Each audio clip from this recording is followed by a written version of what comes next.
Doctora, ¿cómo está? Carlos Guzmán de 4 Media Telecomunicaciones Veracruz. Pues justamente del récord Guinness, que me está mi chicharito, justamente del récord Guinness que hablaba de esta playera que se va a hacer, si nos puede dar más detalles, la Secretaría de Turismo, la organización, se va a incluir a los grupos originarios. ¿Qué es lo que se va a hacer, doctora? Usted tiene experiencia en récord Guinness porque cuando era jefa de gobierno pues hizo la clase masiva de box. Sí. Y ese tipo de antecedentes pues son sí. 3 récord Guinness que quiere hacer Josefina. Platícales. Una vez. Es el primero de 3 récord Guinness. El día de mañana será en Tuxtla Gutiérrez. Se hizo la convocatoria junto con el Estado, con el Instituto de la Juventud, con el Instituto del Deporte, y queremos reunir, para tener el récord son 5,000 personas. Queremos hacer la playera más grande de México y será por la mañana. A las 7 de la mañana están ingresando todas las personas que se registraron, acomodamos y más o menos entre las 9:30 empiezan a contabilizar los jueces para poder lograr este récord. Y el segundo récord Guinness es el 15 de marzo, aquí en la Ciudad de México. Es la clase de fútbol más grande del mundo, son 15,000 personas, están haciendo ya muchas convocatorias con también la Ciudad de México, con el gobierno de la ciudad, en las utopías, en los diferentes escenarios, para que también podamos cumplir. Y un tercero, que es el mayo, a finales de mayo, en Baja California Sur, seguramente será en Los Cabos, aún el lugar por definir no lo tenemos, y será el mural más grande con talento urbano local. Y en el caso de la playera, ¿cuál es el récord anterior y de cuántas y dónde fue?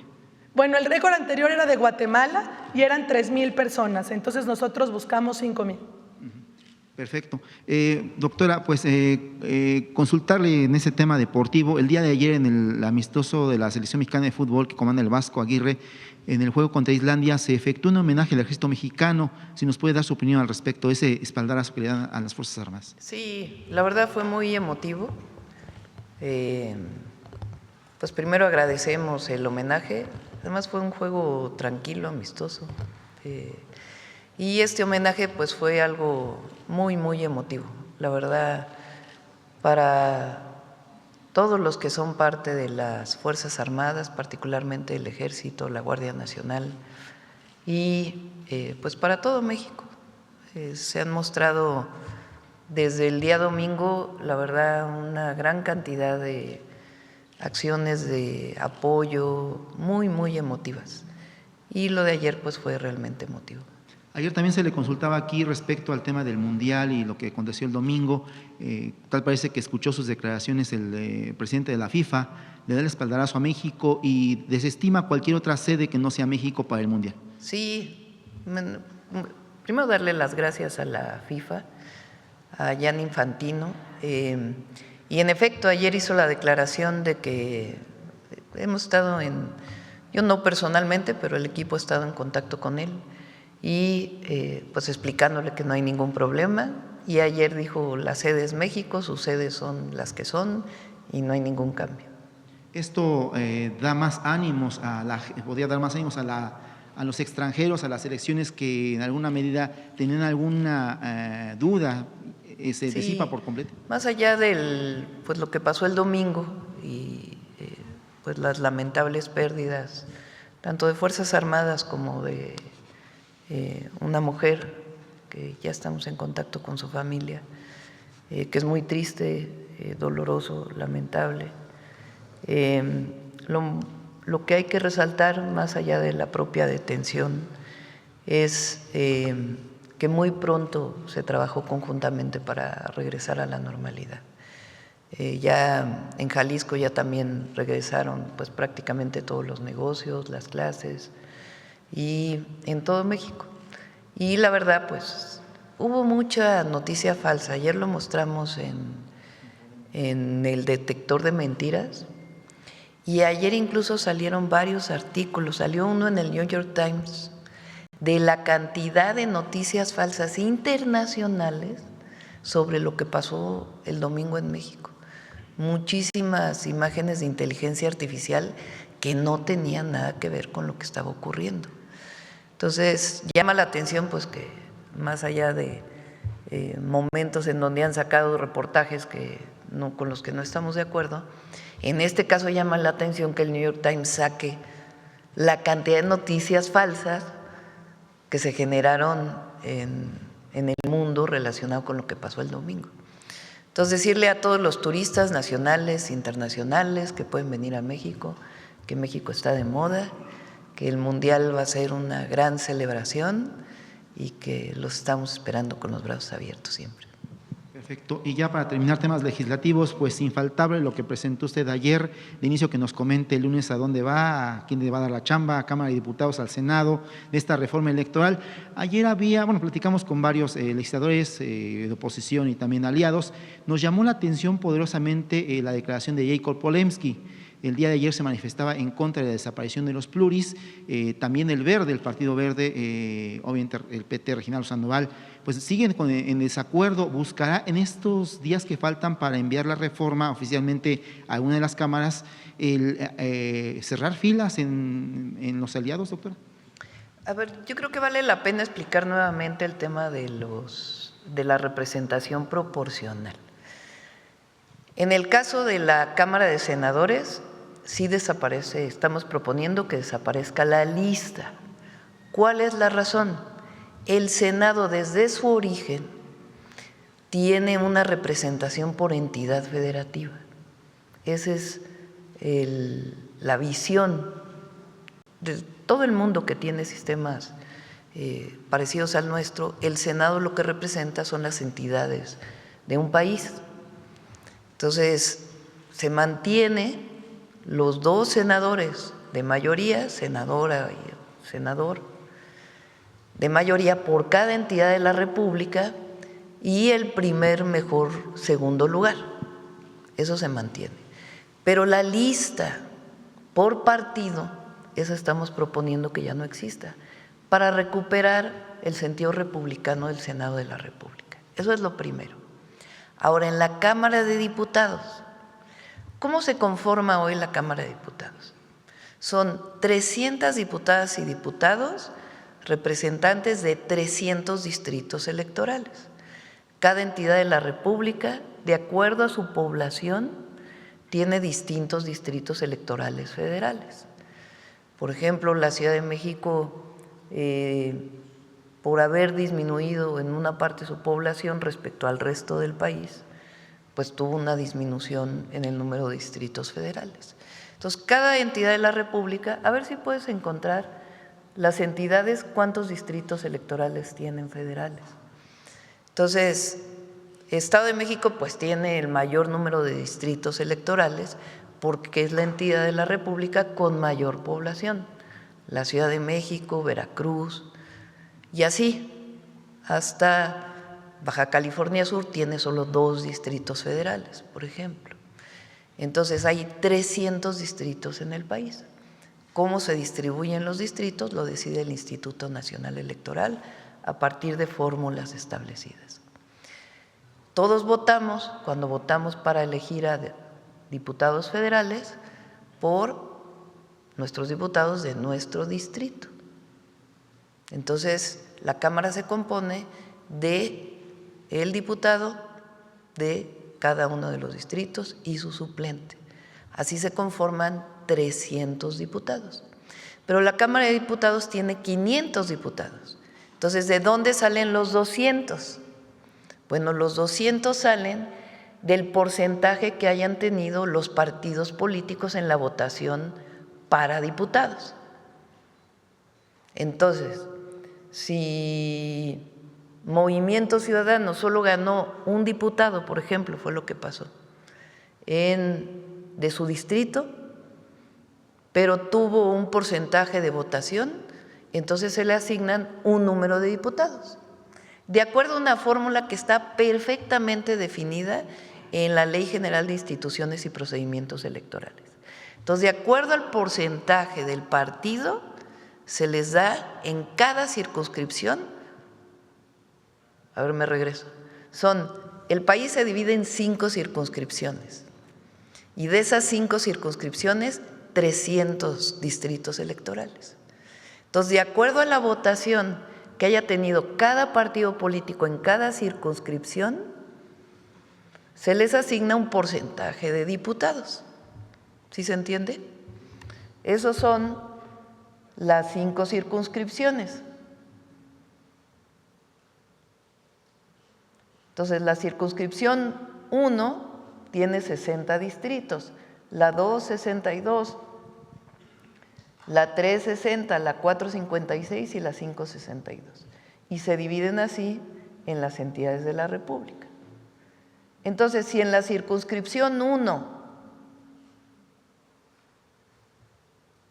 el PAN tuvo 20% de la votación, pues se le asignan un número de diputados de acuerdo a una fórmula que está perfectamente definida en la ley.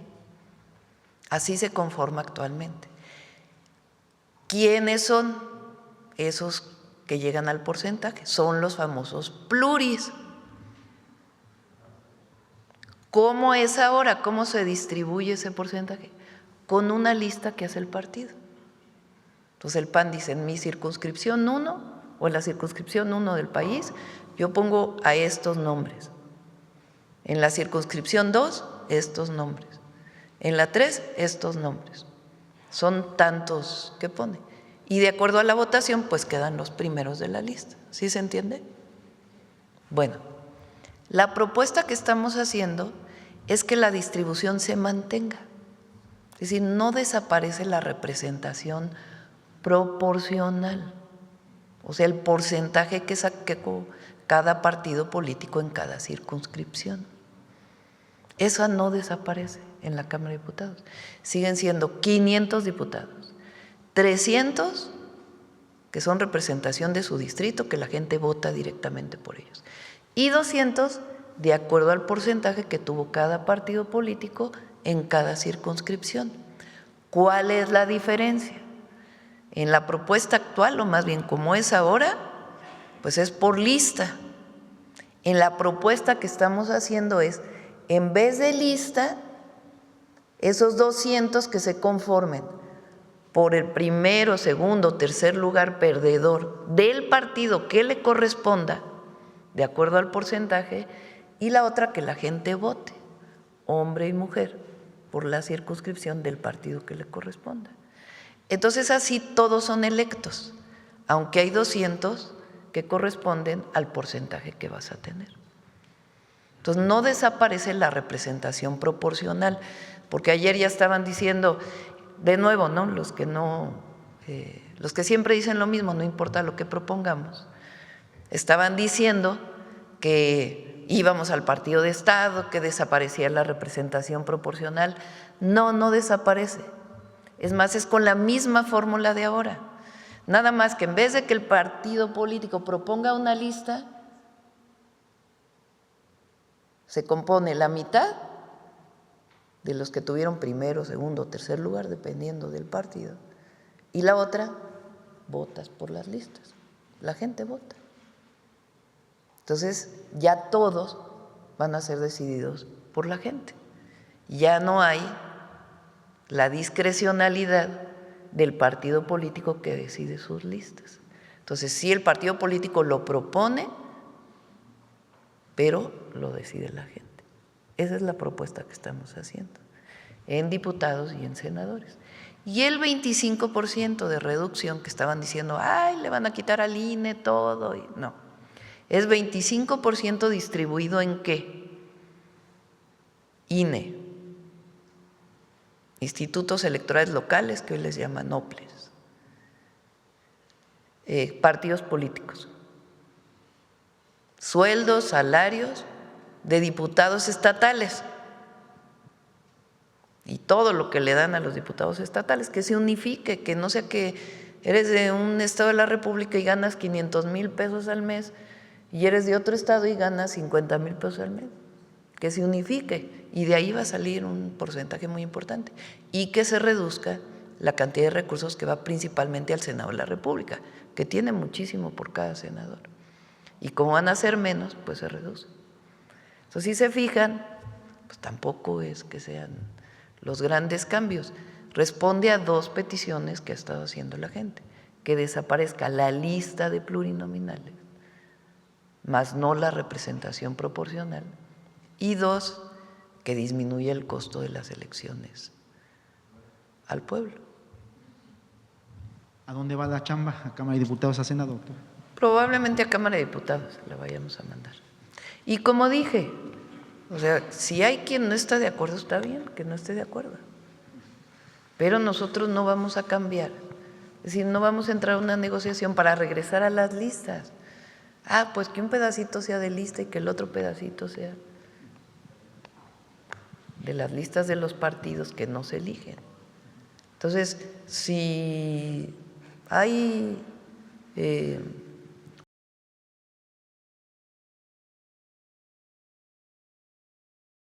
o sea, la presidenta está cumpliendo con un mandato que me comprometí durante mi campaña, que responde a esas dos solicitudes que estuvimos recibiendo de la gente y que fueron las principales de los foros que se hicieron.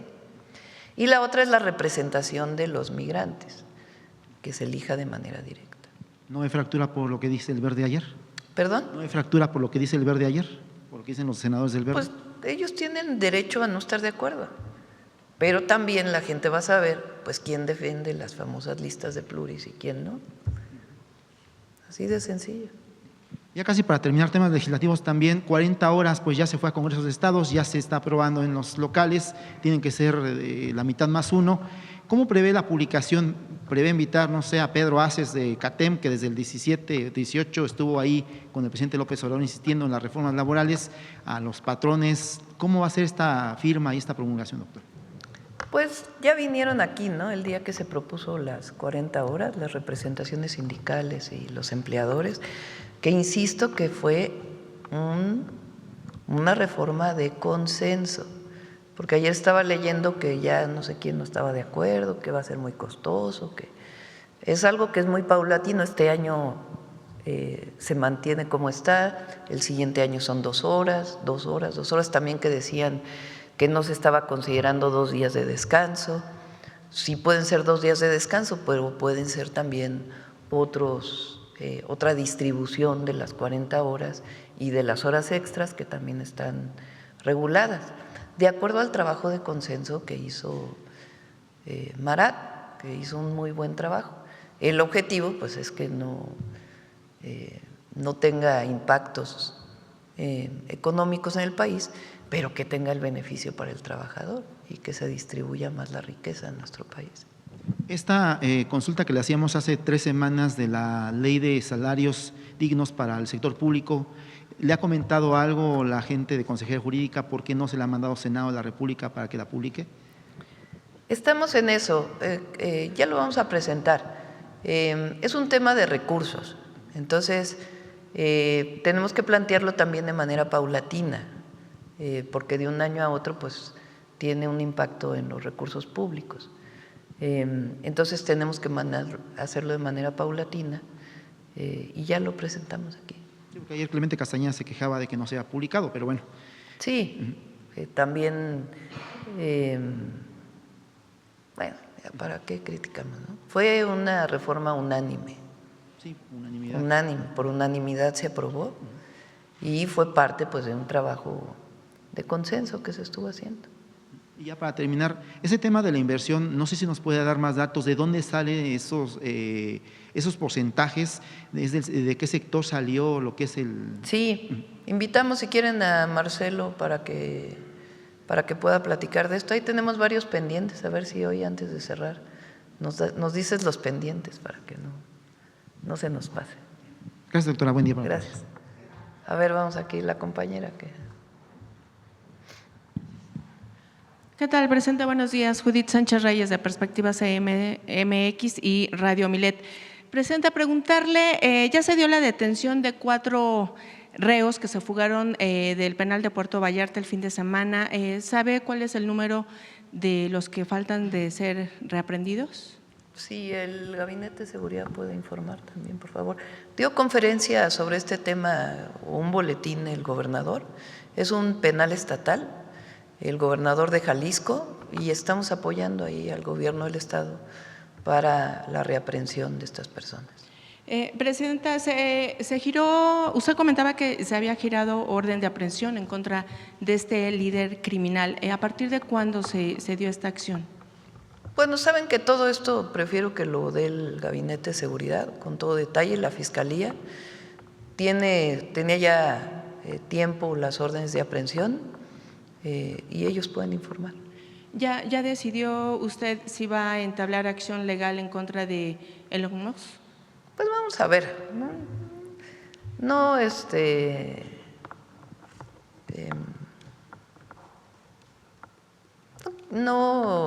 creo que valga la pena entablar un debate. Entonces lo descarta. No sé, todavía estamos valorando. Están valorando los abogados. Pero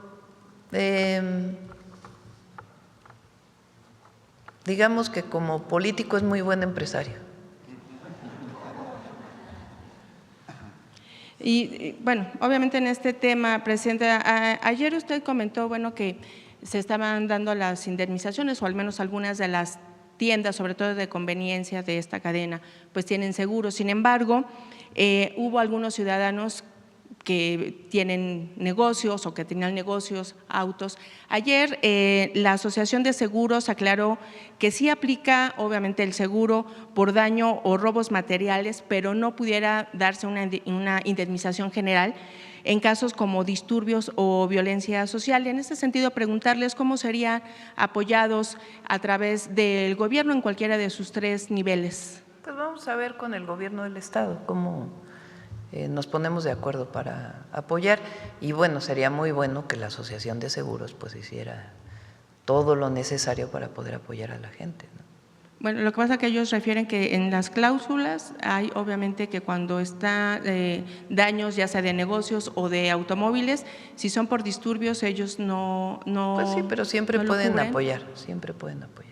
¿Usted hace un llamado a que haya un mayor Ya nos disposición? pondremos de acuerdo para no entrar en debate con ellos. Yo creo que todo el mundo quiere apoyar en este momento a quienes tuvieron alguna afectación, es importante. Entonces vamos a ponernos de acuerdo para no generar un debate con las aseguradoras o vamos a ver cómo generamos los apoyos. ¿Se ha hecho una cuantificación, digamos, de daños materiales que se registraron justamente por estos disturbios en distintas entidades del país, Presidenta? Pues hay que ver con Secretaría de Seguridad y estamos en contacto con el gobierno del estado y con gusto damos después la información. Bueno, en este caso de los diversos estados, ¿no? Sí, en donde pero principalmente fue en Jalisco. Sí. Bien, en otro tema, pero finalmente un tema de seguridad, ¿cómo responde usted, Presidenta, a las críticas sobre la falta de seguridad en el puerto de Acapulco, después de que el secretario de Seguridad de ese municipio admitiera que nunca se puede garantizar la seguridad, que lo que se garantizan son las acciones que propicia un ambiente de paz y tranquilidad? Esto de acuerdo a lo que sucedió en la semana pasada, igual en un ataque directo contra un transporte público, en donde falleció una estudiante. Incluso él dice que quien diga que se garantiza la seguridad, eso es erróneo. También causó mucho revuelo, Presidenta, el hecho de que él calificara como daño colateral tanto la muerte de esta estudiante como del chofer y bueno, el que otra alumna resultara lesionada. ¿Cuál es su opinión con respecto a este tipo de declaraciones? Bueno, pues son desafortunadas, vamos a decirlo así. Pero en Acapulco hay mucho trabajo. Desde que entramos al gobierno, desde el Otis, el presidente López Obrador aumentó el número de Guardia Nacional en Acapulco. Y desde que ocurrió el Yon hicimos todo de nuevo, todos los apoyos a la población, no solo en Acapulco, sino en todo el estado. Y el trabajo que se está haciendo conjuntamente con Secretaría de Turismo, Fonatur Infraestructura, el trabajo que estamos haciendo para agua potable, en fin, una intervención muy importante en Acapulco. Se ha recuperado de manera pues impresionante el turismo. Ya lo decía hoy José, el abierto de tenis pues tiene una ocupación muy importante y seguimos trabajando. y ha disminuido el número de homicidios en Acapulco y vamos a seguir trabajando para garantizar la paz y la seguridad. Si ustedes han tenido oportunidad de ir a la costera, se ve la presencia de la Guardia caminando en motocicletas, además pues del trabajo que se ha hecho para mejorar la zona urbana pues de toda la costera, desde pues prácticamente el aeropuerto hasta el norte de Acapulco. Y bueno, ya que lo trae usted a colación, presente justamente también la semana pasada, por ejemplo, comerciantes de lo que es la zona del Revolcadero, Playa Revolcadero, se manifestaron porque ellos denunciaban que no había habido los apoyos pertinentes después de los desastres que sucedió con el huracán John, que todavía siguen obviamente pues buscando que esa zona pueda ser reconstruida. Entonces, en ese sentido, ¿cómo van también los avances pues, de esos daños a ese destino turístico que sin lugar a dudas también será atractivo pues ahora en el marco del Mundial? Ahora, lo que deben saber es que los apoyos fueron individuales y a veces se manifiestan organizaciones, como era antes, que se daba el apoyo a una organización y ellos la distribuían a la gente. Ahora no, ahora los apoyos son de manera directa. Pero Revolcadero y toda, también la Quebrada está teniendo una intervención, en fin, todo Acapulco está cada vez mejor. Bueno, presente y una situación como la que ocurrió, pues evidentemente hay que atenderla. Y bueno, regresando a este asunto de pues las declaraciones, el diputado del PT, José Luis Sánchez González, también comentó en este marco de los hechos que se dieron el fin de semana, que si hay necesidad de pagar con la vida de algunos mexicanos para alcanzar la paz, que así sea. Esto, pues, como le comento, ¿no? Con estos hechos. En ese sentido, presente usted, ¿qué llamado haría para evitar este tipo de declaraciones? ¿O cuál es su opinión, cuál es su mensaje hacia estos actores políticos? Bueno, la ciudadanía, uno no puede estar de censor de lo que dice cada quien. Cada quien es responsable de sus palabras y la gente juzga. O sea, no puedo yo saber qué va a decir un diputado, una diputada, un secretario de seguridad, la gente juzga. Obviamente, pues una situación como la que vivimos el domingo, pues nadie hubiera querido que hubiera vidas en juego, nadie. Entonces, no es algo que uno busque. Lamentablemente se dan estos hechos y lo que hay que hacer es apoyar a las familias. Y lo que hacemos es buscar pues que no haya… Nosotros lo que queremos es proteger la vida de las personas. Ese es nuestro objetivo, proteger la vida, la estabilidad y la seguridad de las personas. Situaciones como esta, pues lamentablemente generaron lo que vimos el domingo, y lo que hay que hacer es apoyar a las familias, tanto de los elementos de la Defensa Nacional como a personas que lamentablemente hayan perdido la vida. Pero no es esta idea de que no importa, siempre hay daños colaterales, eso es lo que decía Calderón, no. Nuestro objetivo es proteger la vida. Y bueno, finalmente presenta empresarios que brindan servicios de seguridad al gobierno federal denuncian pues una serie de actos de colisión y tráfico de influencias en el otorgamiento de licitaciones públicas, principalmente en algunas dependencias como salud, educación, el Instituto Nacional de Migración. ¿Quién denunció eso? Hay un grupo de empresarios que ya incluso esta denuncia la hicieron en diversas dependencias. Y que vayan a la Secretaría Anticorrupción y Buen Gobierno y ahí que se les atienda. Presente, nada más que aquí lo que ellos ya hicieron público también es que se les está pidiendo dos tipos de certificaciones que solamente se les otorga o se les solicita a empresas internacionales. Es que hay licitaciones internacionales y entonces muchos, incluso por los tratados comerciales que tenemos, muchas de las licitaciones son internacionales. Y cuando hay licitaciones internacionales, pues tienen ciertos requisitos.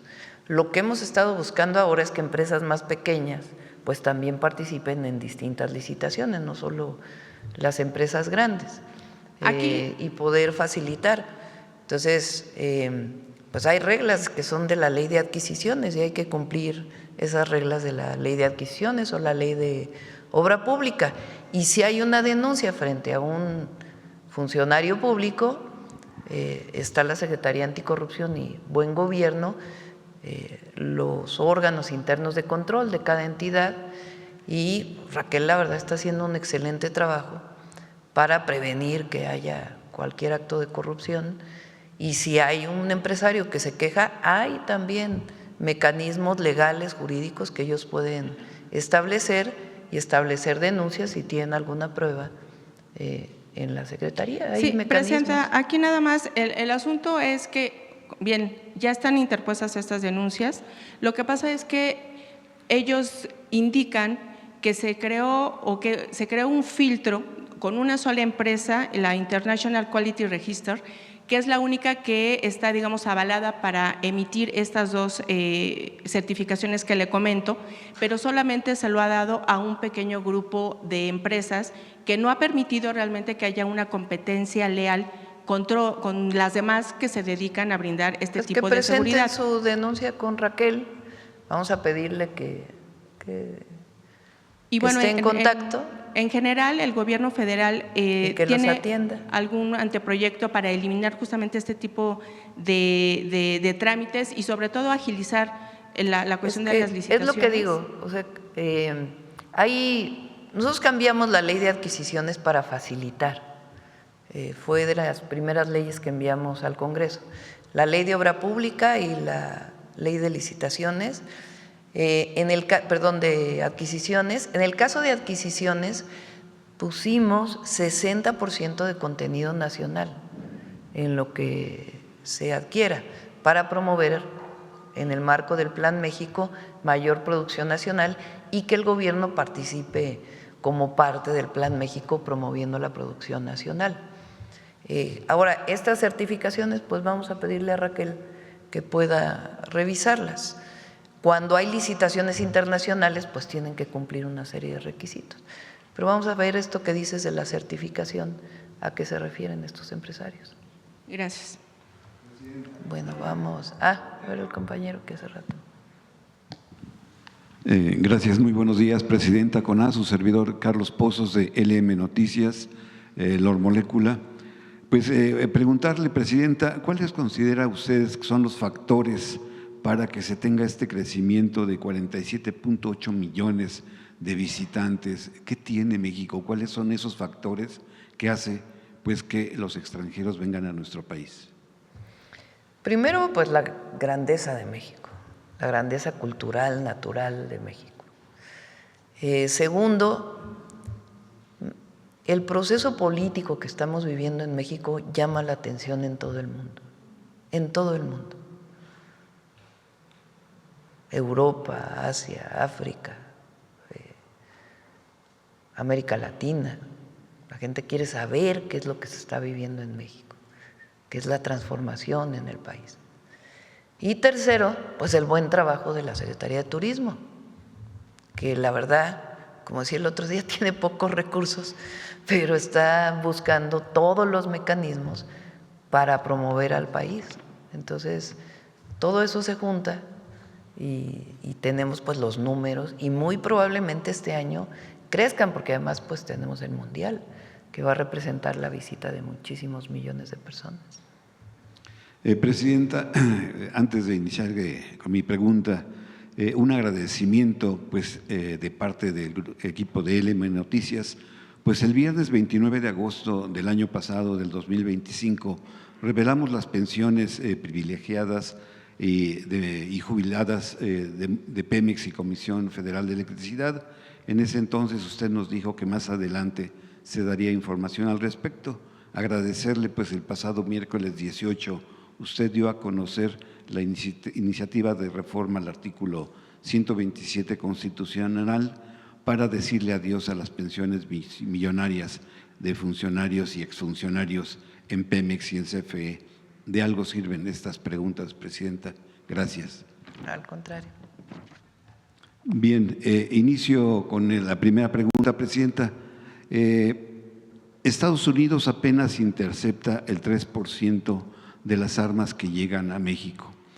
El general secretario de la Defensa apenas el lunes nos informaba que las armas utilizadas en contra del ejército en el operativo de captura del Mencho, un 80% provenían de Estados Unidos.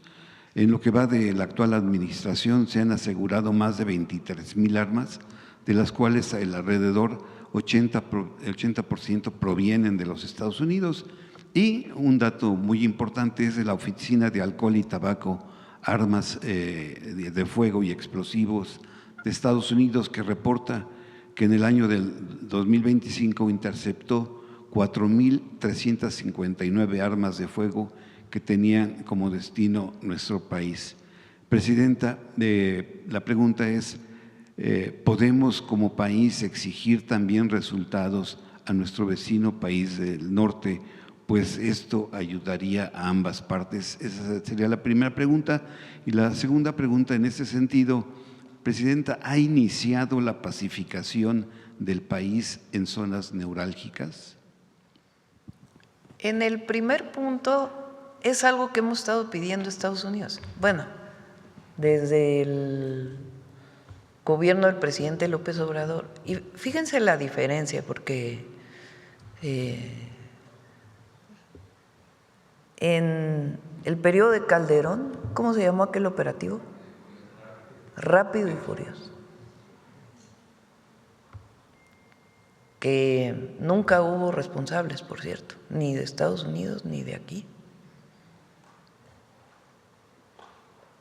O sea, ingresaron armas de Estados Unidos a México, supuestamente con unos chips para ver a dónde se iban a ir.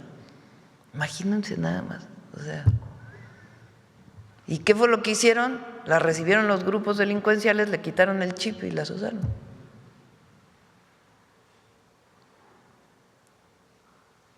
¿Pero quién promovió que entraran? El gobierno. Pues imagínense. El gobierno del presidente López Obrador, al contrario, puso 2 denuncias en Estados Unidos por la entrada de armas a México, a las armadoras y a las vendedoras. Y nosotros, en el entendimiento con Estados Unidos, uno de los puntos centrales es que ellos disminuyan la entrada de armas a México. Entradas que son, armas que son muchas de ellas de uso exclusivo del ejército de los Estados Unidos. Entonces, ¿nos quieren ayudar? Nos pueden ayudar de muchas maneras. Una de ellas, paren la entrada de armas de Estados Unidos a México. Estas armas de calibre, de alto calibre, lanzacohetes, pues vienen de allá. Entonces, un elemento central es que disminuya la entrada de armas de Estados Unidos a México y otras formas que nos ayudan, inteligencia, investigación y mucha colaboración, ellos de su lado y nosotros de nuestro lado. Y si tienen información en México, pues se le entrega a las autoridades mexicanas. Entonces, esa es la manera en que estamos cooperando, pero la más importante sería, así como nosotros paramos el fentanilo que va a Estados Unidos, que disminuyan las armas que están entrando a México. ¿Y ha iniciado la pacificación en zonas neurálgicas de nuestro país? Nuestro objetivo siempre ha sido la paz y la tranquilidad del pueblo. Y tenemos una estrategia,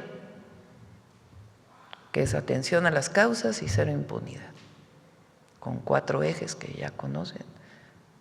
Atención a las causas, que ahora con lo que presentamos de jóvenes vamos a aumentar el apoyo a las y a los jóvenes de nuestro país, en deporte, en cultura, en escuelas. Atención a las causas, fortalecimiento de la guardia, inteligencia, investigación y coordinación. Y estamos avanzando. Está funcionando la estrategia y vamos a seguir avanzando. Bien, Presidenta, cambiando de tema, México ha tenido numerosas reformas electorales desde Adolfo Ruiz Cortines y más reciente a partir de los años 70, destacando las reformas electorales de 1977, la de 1990, la de 1996 y la del 2014. Como yo como reportero he vivido pues esos procesos en donde había un partido único en esas reformas electorales. Presidenta, existen personajes que parecen ser dueños de los partidos políticos y que han aprendido a vivir de ellos. Con escasos días para el análisis y sin aún yo y muchos conocer el contenido de esta iniciativa de reforma, tengo esta pregunta con 4 incisos. El inciso A dice, con la reforma se romperá la alianza PT Verde Ecologista. Como inciso B, el gobierno toma el control absoluto de los procesos electorales de la República Mexicana. Inciso C, la reforma le quita el control político a sus dirigencias. E inciso D, la propaganda mentirosa será sancionada por la FEPADE.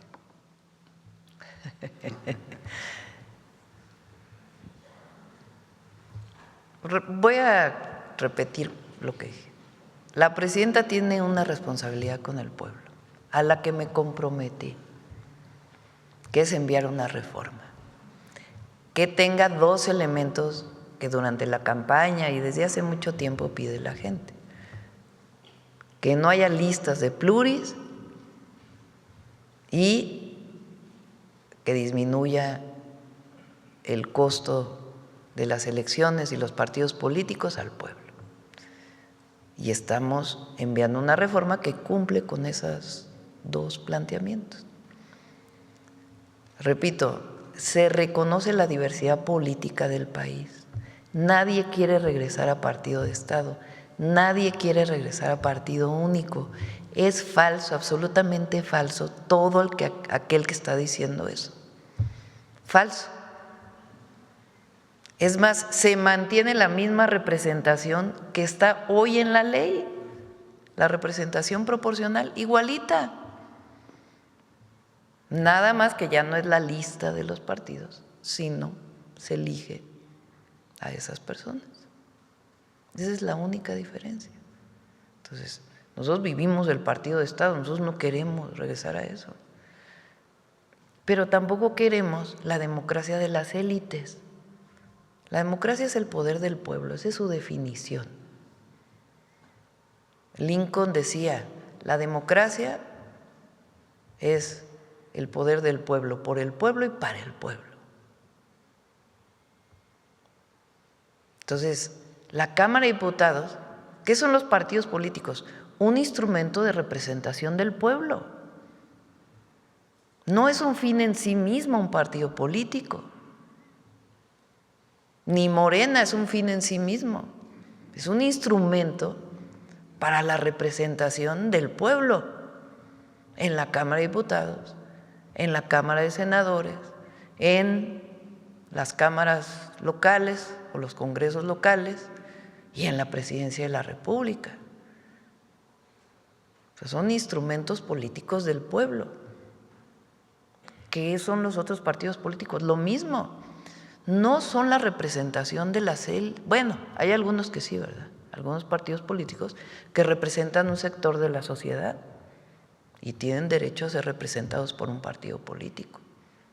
¿Qué buscamos nosotros? La representación de las grandes mayorías. Pero son instrumentos políticos, no son fines en sí mismos. Entonces, las cúpulas de los partidos políticos que se han mantenido y se quieren seguir manteniendo, pues lo único que decimos es, si quieres ser diputado, pues busca el voto popular para que realmente sea representación del pueblo, o de la gente, o de un sector de la sociedad. Entonces, esa es la gran diferencia. Ahora, si no se aprueba la reforma porque hay partidos que quieren seguir manteniendo a un partido político como fin en sí mismo y no como un instrumento de representación de un sector de la sociedad, pues la gente lo va a ver, ¿no? Y no es más que, o sea, nada más estoy diciendo la realidad.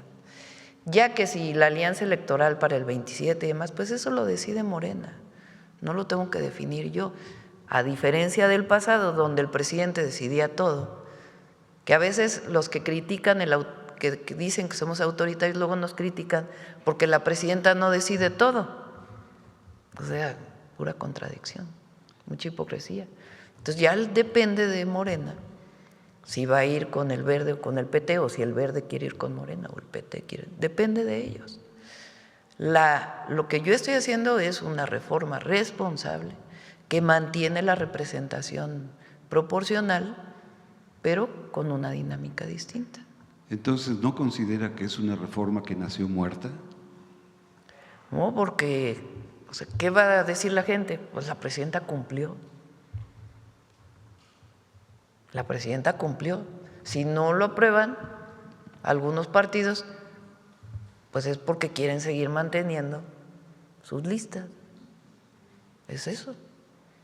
Pero la gente va a reconocer pues que no fui a negociar cualquier cosa con el afán de tener una reforma electoral. No fui a negociar lo que pide la gente. Y hubo foros, se tomó en cuenta todo, no se cayó en reducir la Cámara de Diputados, en que no hubiera representación proporcional, en que era lo que nos criticaban, que queríamos regresar al control. Bueno, el INE sigue siendo 11 consejeros electos de la misma manera que se eligen ahora, no cambia. ¿Qué pedimos? Bueno, pues que no ganen tanto, que se ajusten sus salarios.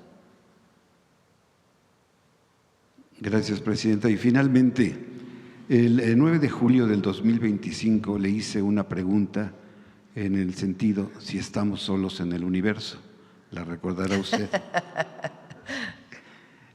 Apenas el viernes 20 de febrero, el presidente Donald Trump dio instrucciones de desclasificar el fenómeno extraterrestre.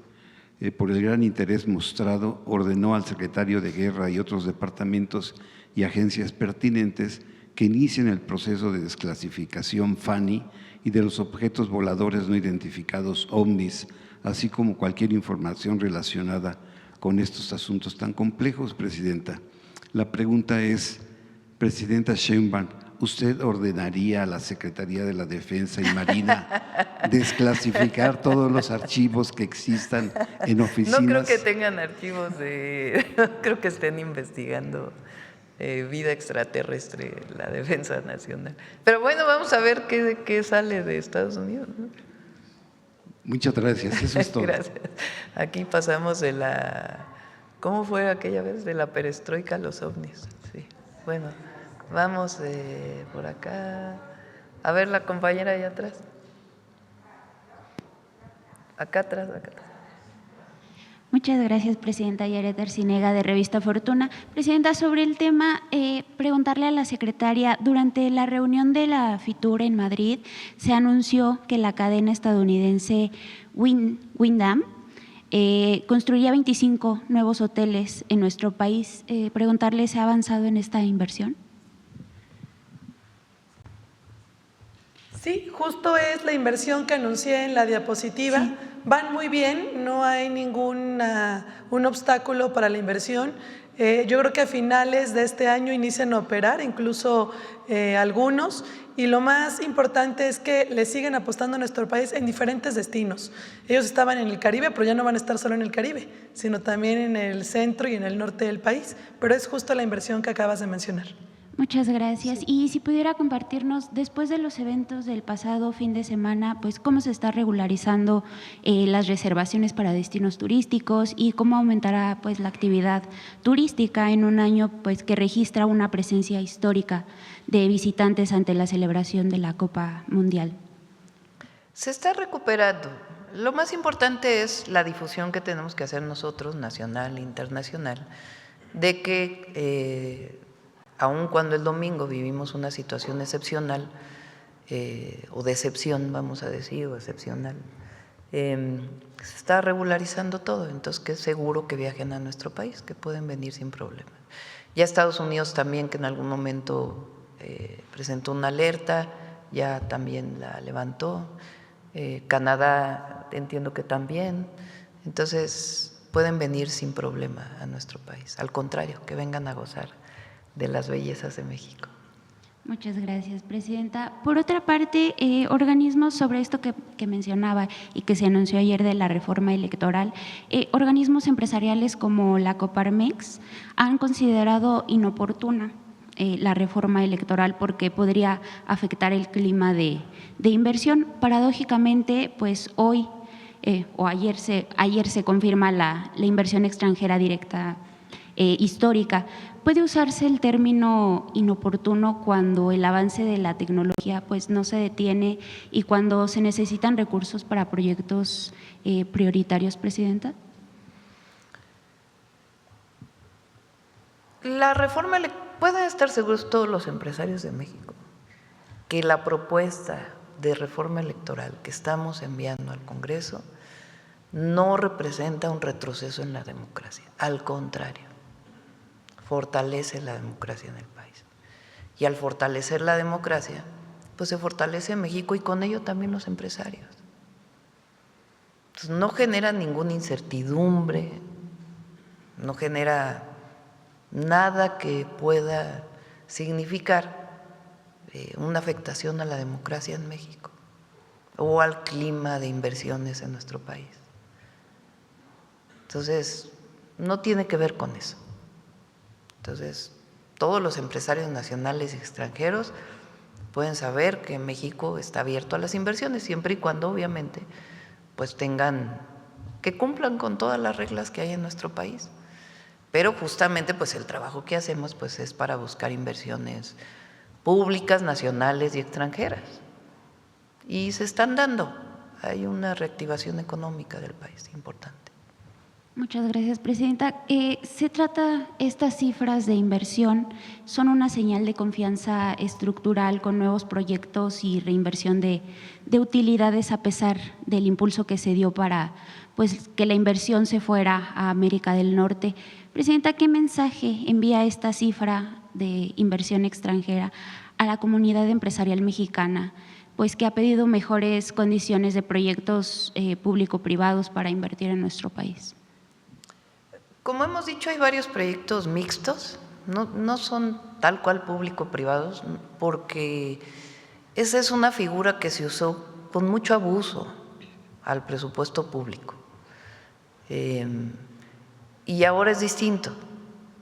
Puede haber inversión privada en proyectos públicos, pero garantizando que no se cede la concesión, garantizando pues que esa tasas adecuadas y que siempre la obra se queda en manos públicas. Entonces son conceptos distintos. Y por ejemplo, los planteamientos para el sector eléctrico, en donde CFE invierte 54% y los privados 46%, como dejamos establecido la ley, ha despertado muchísima, ¿cómo se dice?, mucho llamado a la inversión, pues se ha recibido muy bien. Tuvo Luz Helena una reunión, explicó el mecanismo, e incluso algunos que habían estado en una primera licitación para lo privado, no licitación, un concurso para lo privado, prefieren entrar a este esquema de inversión mixta que está planteando CFE, que es muy bueno porque se mantiene lo público, se mantiene el control de lo público, pero se permite también inversión privada. Entonces, eso va muy bien. Y además, pues, lo que queremos también es inversión productiva en el país.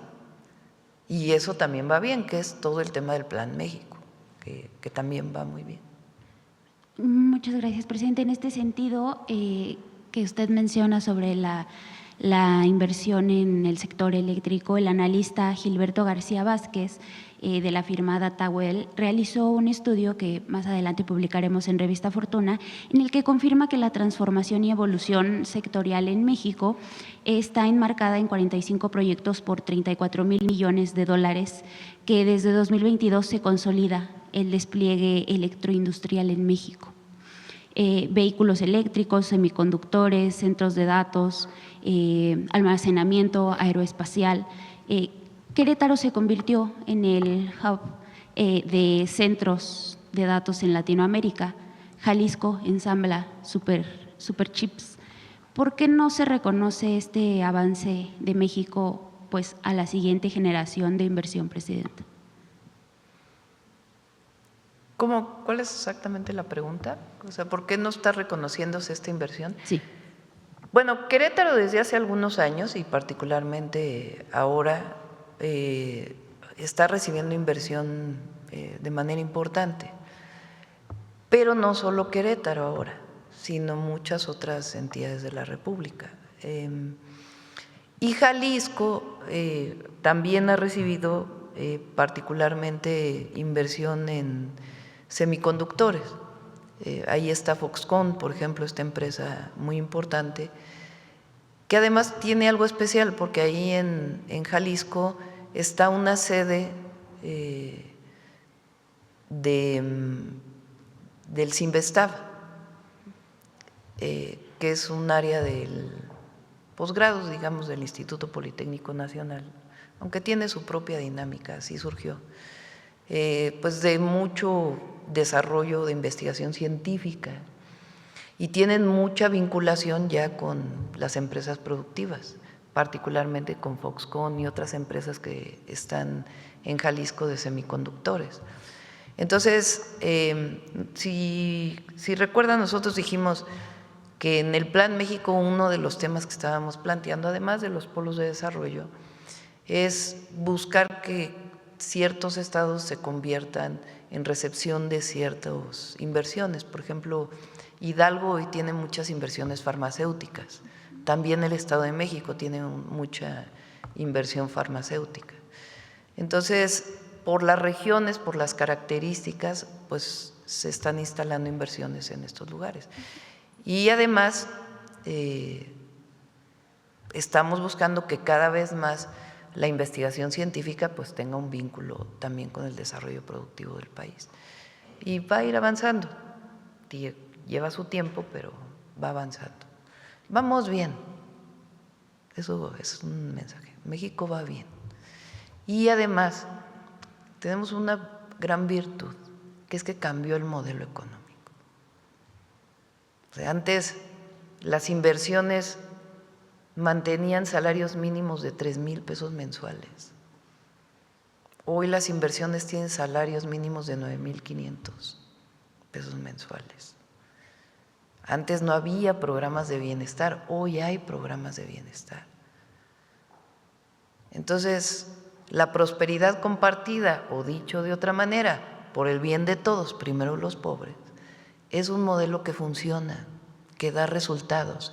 No solamente es justicia social, da resultados para todos, porque es por el bien de todos, primero el que menos tiene. Muchas gracias, Presidenta, que tenga buen día. Vamos,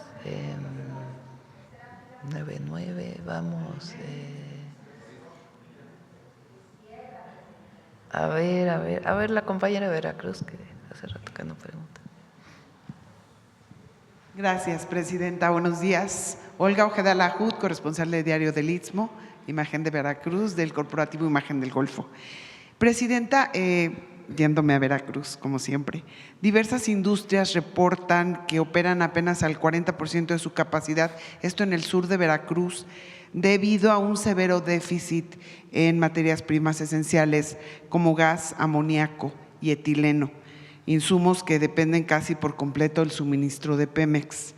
La Asociación de Industriales del Estado de Veracruz, AIBAC, advierte que esta falta crónica de abasto pues ya lleva décadas y está afectando la competitividad regional y obligando a las empresas a considerar importaciones desde Estados Unidos. Y ante ello ya hay un grupo de entre 8 y 10 empresas que están trabajando en un esquema de inversión conjunta para garantizar el suministro, especialmente de amoníaco. Tengo 2 preguntas respecto a este tema. Primero, ¿qué estrategia contempla su gobierno para garantizar un suministro estable y competitivo de materias primas como amoníaco y etileno en esta industria del sur de Veracruz? Y considerando que, bueno, el déficit actual pues está frenando la operación de plantas hasta en un 60%. Y la segunda, dado que las empresas ya están organizando inversiones conjuntas para asegurar el abasto, ¿cómo piensa su gobierno coordinarse con este sector para evitar que la dependencia exclusiva sea de Pemex o siga limitando el crecimiento industrial de la región? Parte del modelo neoliberal fue el abandono de la petroquímica. Zedillo hizo la primera reforma donde dividió petroquímica básica y petroquímica secundaria y permitió la inversión privada en la secundaria y que Pemex se dedicara a la básica, cosa que fue pues bastante desafortunada porque en las mismas plantas se producía la básica y la secundaria. Entonces, ¿cómo iba a haber ese cambio? Pero además dejó de invertirse y eso pues fue abandonando la petroquímica en el país. Y también los fertilizantes. Los fertilizantes también pues se abandonaron, se privatizó, se cerró la planta, se empezó a importar. Está este caso de Fertinal, además de la corrupción que hubo ahí, que espero que la Fiscalía siga ahí investigando ese caso. Entonces, ahora nosotros estamos planteando recuperar la petroquímica, además de el inicio de la recuperación de los fertilizantes a través de Pemex.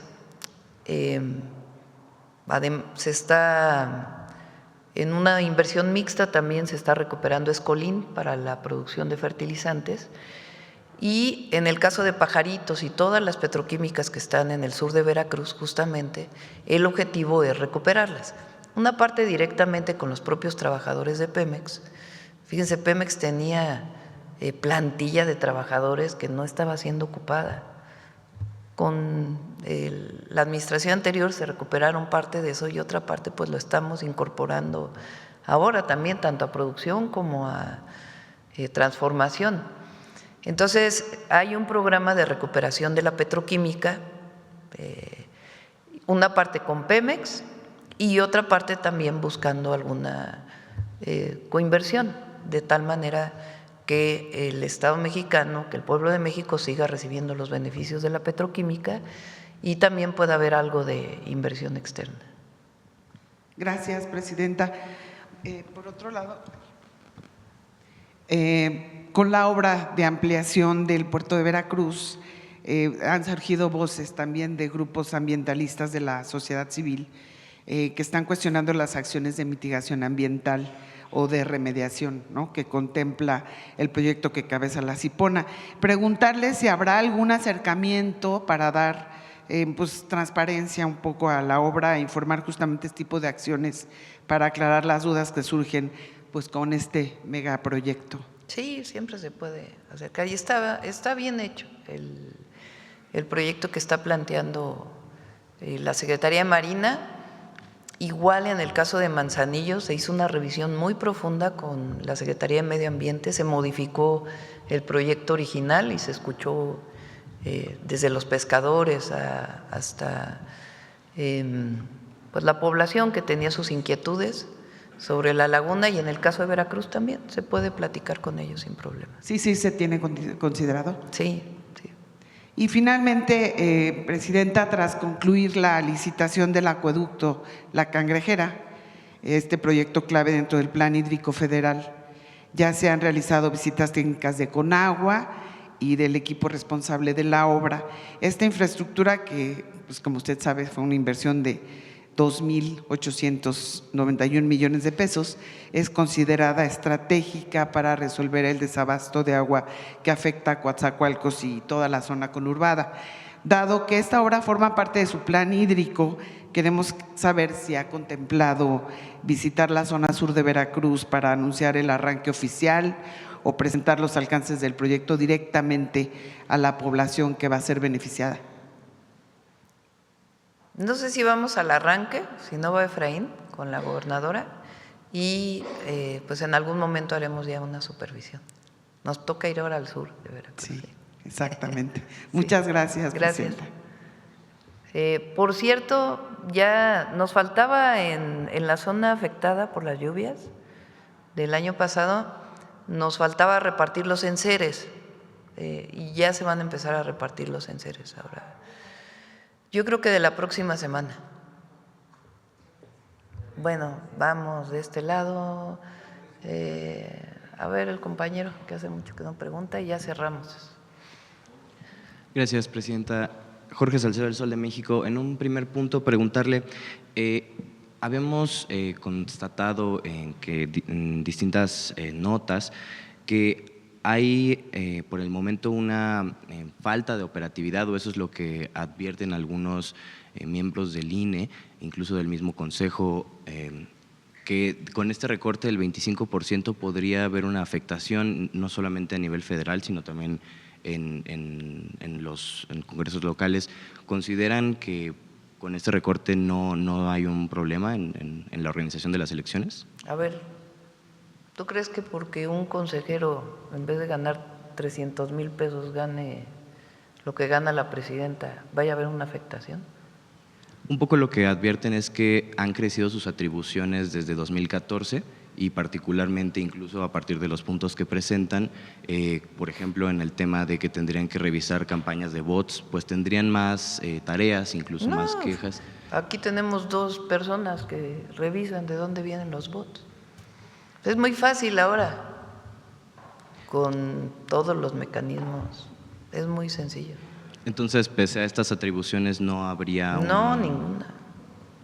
¿Cómo se calculó ese 25% de la reducción? Repito, no solo es el INE, es el INE, sí, institutos electorales o las OPLES famosas, tribunales, partidos políticos y diputaciones locales y el Senado, 25%. De acuerdo, Presidenta. También en otro punto, habíamos desde inicios de año, a principios de enero, publicamos en El Sol de México una nota que hablaba sobre cómo aumentaron las protecciones a funcionarios desde su gobierno. En su primer año de gobierno fueron 103 funcionarios que solicitaron seguridad hasta el 7 de enero, nos parece. Quería preguntarle si también a partir de los operativos que sucedieron el domingo le solicitaron más protección a algunos funcionarios, obviamente por términos de seguridad, de privacidad, no se pueden cubrir sus nombres. ¿Cómo ocurre la protección de la Guardia Nacional, incluso de las policías estatales, a alguna persona que lo solicita? Se solicita, se hace un análisis de riesgo, y a partir de ahí, por ejemplo, la Guardia Nacional determina si lo necesita o no lo necesita. Hay muchas veces que se solicita y que se dice, pues no tiene riesgo la persona, y la Guardia Nacional pues tiene tareas de protección a toda la población. Entonces, vamos a ver los números, cómo son los números. Particularmente cuando hay periodo electoral, pues se pide protección de muchos de los candidatos. El año pasado hubo en Veracruz y algunos solicitaron el apoyo y se les brindó, pero vamos a revisar cuántas personas han solicitado apoyo de la Guardia Nacional.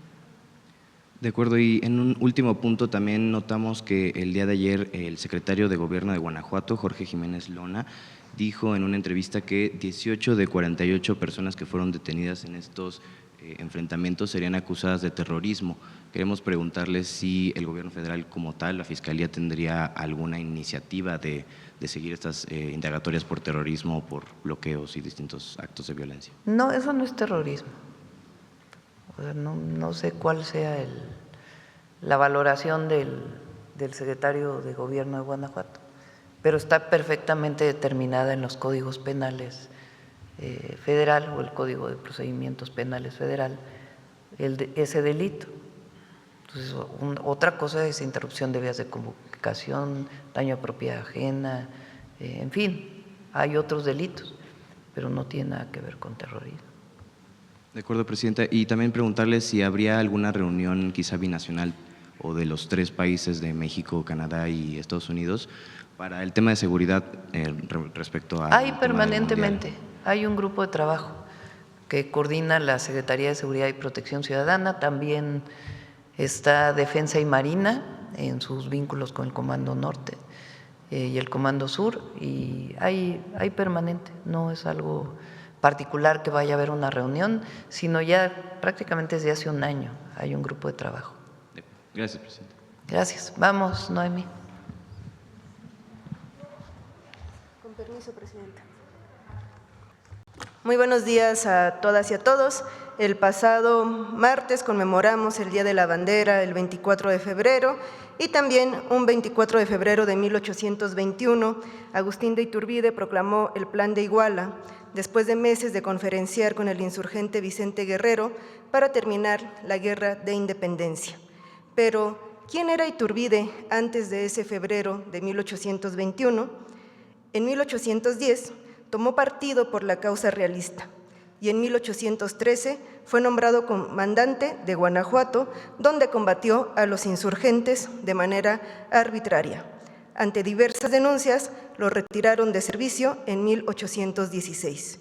Una de esas denuncias la conocemos hoy día como las mujeres de Pénjamo, a quienes les tocó vivir la represión realista y a quienes dedicamos este espacio para conocer su historia. El 29 de noviembre de 1814, el comandante realista de Guanajuato, Agustín de Iturbide, continuaba su enérgica persecución contra las fuerzas insurgentes durante la Guerra de Independencia. Conocedor del fundamental apoyo de las mujeres a la causa insurgente en el Bajío, tomó una cruel medida para orillar a los rebeldes a dejar las armas. Determinó que todo menor que fuese encontrado sin su padre o una mujer sin su esposo fueran detenidos. En Pénjamo, cerca de 300 mujeres fueron apresadas en sus casas, algunas con sus hijos pequeños. Obligadas a caminar bajo la amenaza de los azotes, las mujeres de Pénjamo fueron trasladadas bajo el sol ardiente, con sus hijos en brazos, a Guanajuato e Irapuato, en donde permanecieron en casas de recogidas, que funcionaban como cárceles. Los insurgentes respondieron con ataques más feroces a las haciendas y poblados controlados por los realistas, por lo que Iturbide amenazó entonces con quitar la vida a sus rehenes. Aunque las ejecuciones no se llevaron a cabo, las mujeres fueron sometidas a violencia psicológica y maltratos. Algunas de ellas, como Francisca Uribe y María Briviesca, enviaron cartas al virrey para protestar. Aquí hemos quedado desnudas y casi cadavéricas, porque la falta de conocimientos y socorros en el lugar nos sujetó a la durísima necesidad de dormir en el suelo. Las mujeres también exigieron que se les juzgara formalmente. La justicia, a pesar de revoluciones y trastornos, pide que se oigan y sentencien los reos, quitando toda arbitrariedad en los magistrados. A las mujeres de Pénjamo nunca se les inició un proceso judicial. Algunas fueron liberadas al poco tiempo, pero otras permanecieron en prisión hasta mediados de 1817, sometidas a constantes aflicciones de espíritu y cuerpo. Sin el sacrificio y el valor de las mujeres de Pénjamo y de muchas otras mujeres que sostuvieron la lucha insurgente y resistieron a la represión virreinal, México no habría alcanzado su independencia en 1821, después de más de una década de lucha. Cuando se le cuestionaba a Agustín de Iturbide sobre la aprehensión de estas, según algunas fuentes, casi 300 mujeres, él contestó, y está en el documento, se pueden recuperar, recopilados por el historiador Genaro García. Esta clase de mujeres, en mi concepto, causan a veces mayor mal que algunos de los que andan agavillados, por más que se quieran alegar leyes en favor de este sexo, que si bien debe considerarse por su debilidad para aplicarle la pena, no puede dejarse en libertad para obrar males y males de tanta gravedad y trascendencia. consideres el poder del sexo bello sobre el corazón del hombre para conocer el bien o el mal que pueden producir. En 1820, Iturbide fue reincorporado. En los meses siguientes se convirtió en una de las figuras centrales del proceso de consumación. Un año después fue elevado al trono del Imperio mexicano por sus partidarios. El imperio fue efímero, pero quedó en la memoria de los conservadores del siglo XIX que anhelaban un proyecto monárquico. La República, en cambio, encontró su fuente en el pensamiento político y social insurgente. A pesar de esto, todavía hay quienes restan importancia al proyecto insurgente para ensalzar a este personaje. Pero más allá de la discusión sobre una figura puntual, no hay que olvidar que la gesta independentista fue obra de un pueblo, como lo podemos ver como de las mujeres de Pénjamo. Obra de un pueblo de hombres y mujeres que sacrificaron sus vidas y seguridad por una patria libre. Muchas gracias.